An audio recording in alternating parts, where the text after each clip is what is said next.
भाई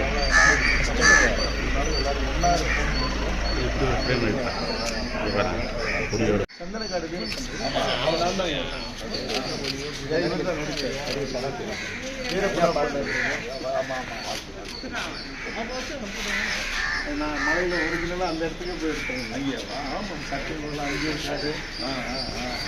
எந்த இடத்துலயுமே சமரசம் பண்ணிக்காம இருக்கு பசங்க.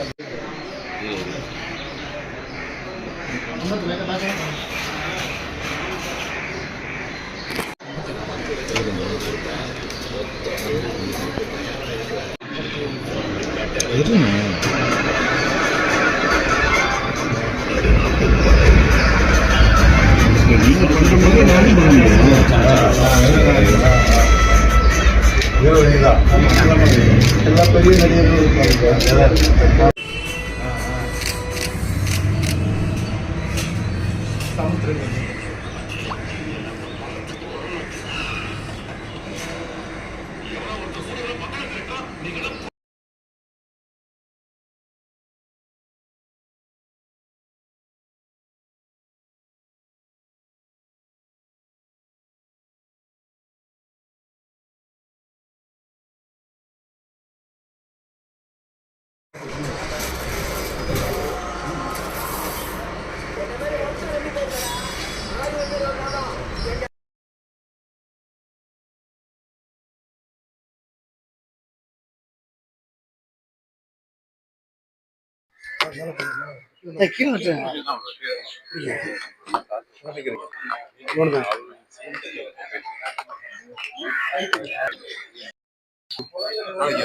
காமராஜர் பரிசு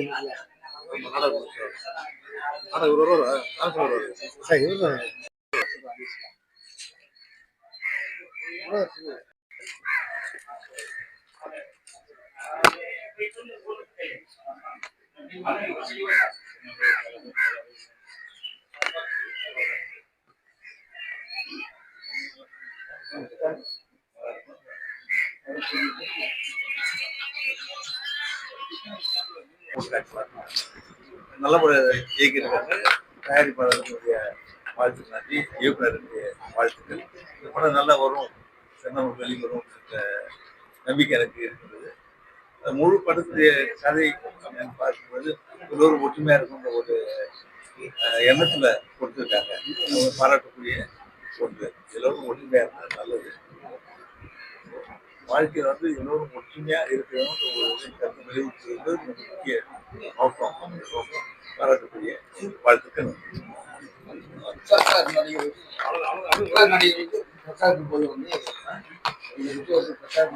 வாழ்த்துக்கள்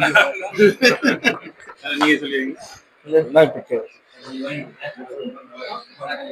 படையாண்ட மாவீரா செப்டம்பர் 19ஆம் தேதி உலகம் முழுக்க திரையிடப்பட இருக்கிறது.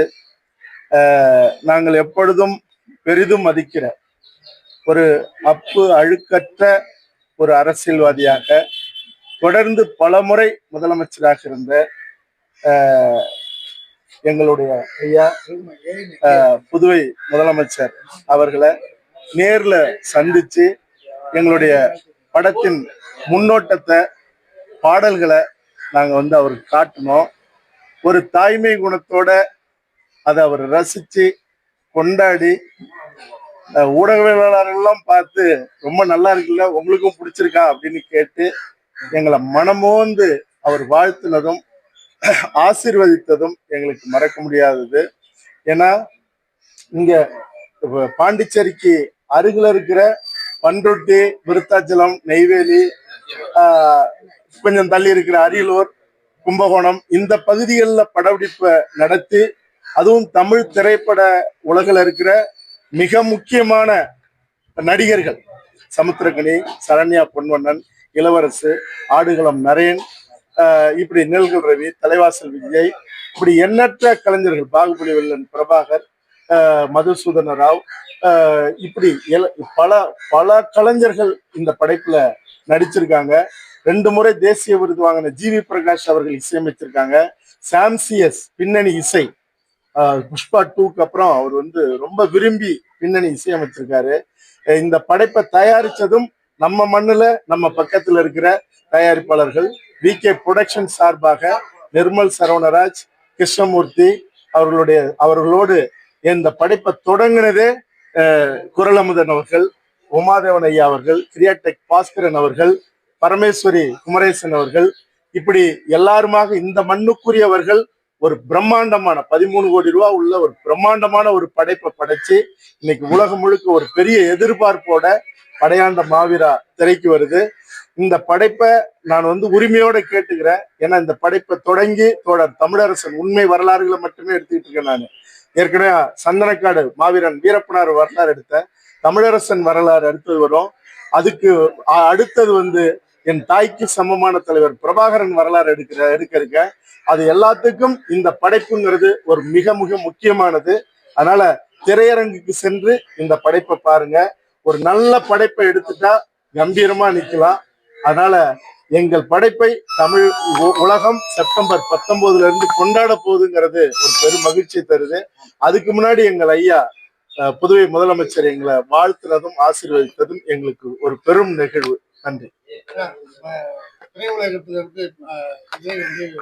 சினிமாவுக்கு அரசியல் நேற்று வந்திருக்காரு. எப்படி பாக்குறீங்க அவருடைய வரவேற்பும் மக்கள் கொடுக்குற அந்த ஆரவாரமும் எப்படி பாக்குறீங்க? இது ஒரு நடிகரா அவர் பார்க்க வராங்களா, இல்ல அரசியல் தலைவரா பாக்குறாங்களா அப்படின்றது ஒரு இல்ல. காலகாலமாக திரையுலகத்திலிருந்து அரசியல் உலகத்துக்கு நடிகர்களும் நடிகைகளும் வந்துட்டே தான் இருக்காங்க. வந்தவங்களுக்கு வரவேற்புங்கிறது எப்பவுமே தமிழ் இனம் பெருத்த ஒரு வரவேற்பு கொடுக்குது. அது போலவே இந்த வரவேற்பு வாழ்த்துதலுக்குரியது. ஆனால் ஒரு மண்ணுக்கான தலைவனாக தன்னை தகுதிப்படுத்திக்கிறதுங்கிறது, இது எத்தனையோ தலைவர்கள் தமிழ் திரையுலகத்திலிருந்து வந்தாலும் ஒரு சிலர் மட்டும்தான் நிலைச்சிருக்காங்க. அந்த அடிப்படையில பெரும் உழைப்பும் நேர்மையும் சமரசமற்ற தன்மையும் மக்களுக்காக வழக்கு மட்டும் இல்ல சிறைக்கும் செல்ல தயாராகி இந்த மண்ணுக்கான மக்களுக்கான உரிமையை மீட்டு கொடுக்கறதுனால மட்டும்தான் அவங்க அதிகாரத்தை நோக்கி நகர முடியும், அந்த உச்சமான நாற்காலியில உட்கார முடியும். அதனால வருவது வாழ்த்துவது இதெல்லாம் இயல்பானது. அதை தக்க வைத்துக் கொண்டு உயர்ந்த இடத்துல போய் உட்கார்றதுங்கிறது அது அர்ப்பணிப்பான உழைப்பால மட்டும்தான். அதையும் அவர் செய்யணும். செய்தா அவருக்கும் நல்லது, இந்த மண்ணுக்கும் நல்லது.